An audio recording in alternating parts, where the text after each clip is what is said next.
My name is Danica Kopp, and I'm a master's level clinical social worker with over 25 years of specialized practice with adolescents. I've now shifted my focus from clinical practice to coaching parents, and I'm here to share my practical tips and solutions to parenting teenager headaches. Today's topic is part 5 in my Talking to Children About Sexuality series, and today we're talking about non-heterosexuality. Before we can dive in and discuss non-heterosexuality, we first need to understand some terms. This is an area that is constantly growing and changing and becoming much more inclusive as we move through time. You will hear the term LGBTQA+ when talking about non-heterosexuality. This stands for lesbian, gay, bisexual, transgender, queer or questioning, asexual or ally, and the plus refers to all those who didn't previously fit into any of the categories. I am by no means an expert in LGBTQA+.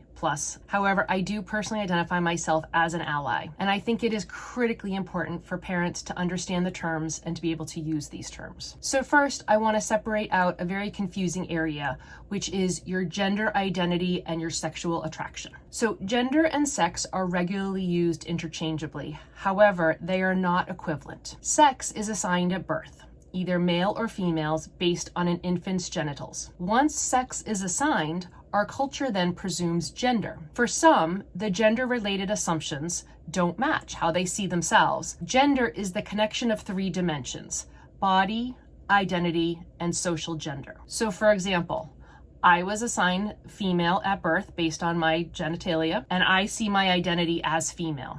Therefore, I am considered cisgendered. I use the pronouns she and her. If that was different, if I was assigned female at birth, but I identify as male, I would be considered a transgender female to male, and I would use pronouns either he, him, or I might use they, them pronouns. The same is also true in the opposite. Assigned male at birth, feel that I am male, I might use the he, him pronouns, I would be cis male. Assigned male at birth, I identify female, I would either use she, her pronouns or they, them pronouns, and I would be considered transgender male to female. Lastly, there are some who view gender as a more binary or spectrum of rather than just male and female. Folks in this area would consider themselves non-binary, meaning neither male nor female, or they may also see it as a more fluid process, and I might identify as genderqueer, and many folks in this area identify with the they, them pronouns. All of this has absolutely nothing to do with sexual attraction, which would also be looked at as your sexual orientation. The American Psychological Association states that sexual orientation is a component of identity that includes a person's sexual and emotional attraction to another person, and the behavior and or social affiliation may result from this attraction. A person may be attracted to men, women, both,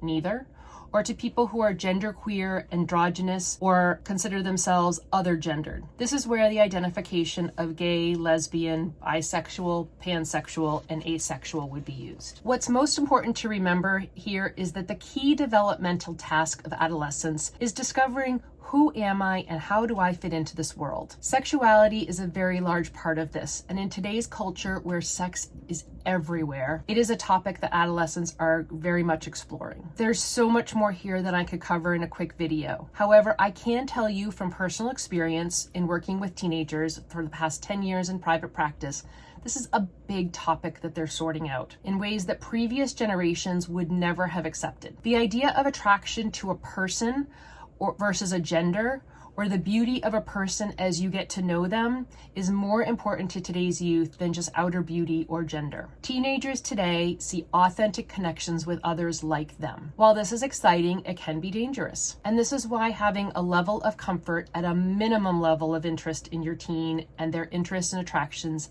is critically important. Whether you think as their parent that this may be a phase they're going through, it's not helpful to them, and this is very invalidating for them. Again, we want to focus on enhancing the connection and communication you have with your adolescent, and attitudes like that don't enhance that. My goal is to help you strengthen the connection you have with your adolescents as they develop and move forward in their independence from you and separate from the family of origin. Your desire to understand these terms and use them is so validating for your adolescent. I think back to the 1980s when when I was in high school. I adored my best friend. I still do. And I spent endless hours and overnights with her. In today's culture, we probably would have experimented with kissing, but back then that was completely taboo. I also think a lot about my peers from high school and college who later identified as lesbian, gay. I have a lot of compassion for them, and I have a lot of empathy for their journey, because I can't imagine it was easy to cover up who they were back when we were together in high school and college. A lot has changed in the 30 years since I graduated high school and almost college. I'm going to post some resources down below in the description to help you with navigating these topics. And if you're somebody that thinks that I got something wrong, please reach out and let me know. I am not here to be right. I really want to get it right, and I want to make sure that I'm educating parents in the best way possible. So thank you so much for watching. And please, please, please, if you liked this video, share it. It's so important to me as I try to grow that we get my word out there. So click below on the link and share the link and click like. And don't forget to share any topics you'd like me to speak about. Thank you so much for joining me, and I look forward to seeing you next time. Take care.